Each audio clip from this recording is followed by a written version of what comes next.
if this doesn't turn around quickly, we're going to be talking about how we stay up. And for a club like us, that is unthinkable. It's unthinkable. Unbelievable. Nick, everyone knows that I don't want to talk about Phil Brown anymore, but you came up with the greatest point, I think, was yesterday when you talked about Phil Brown and what he did to get involved with Kidderminster and the people of Kidderminster. Can you explain that again, Nick? Was it you? Sure, it was you. It was. It was. Was.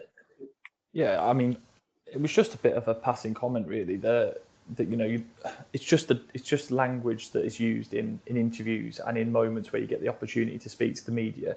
And I thought Phil did a particularly good job at times.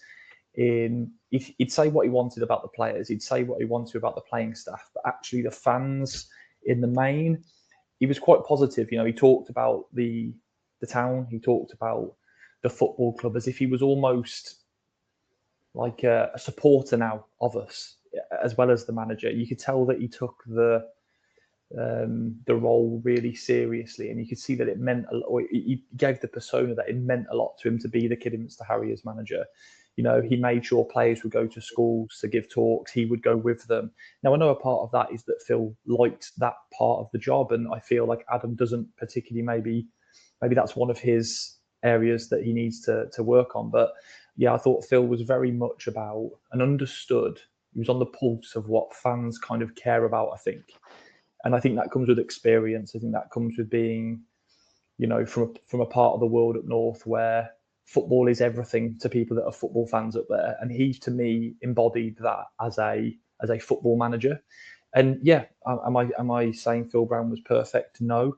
But I personally felt there were certain interviews that I watched and it was like, yeah, this guy just gets it. He just gets it. And I think at the minute, I feel like Murray hates being here or dislikes being here. I think he feels that there's something that most of us would have said in May or, even after the Southport game. I don't think there's many Harriers fans that would be looking at the club and going, it's broken. It needs a full fix. It's its lowest ebb. Yes, it was a dark day, but I don't think any fan that we have felt that we required the kind of turnaround and the kind of rebuild and the kind of cultural reset that Adam keeps referencing in the interviews around so much needs to change.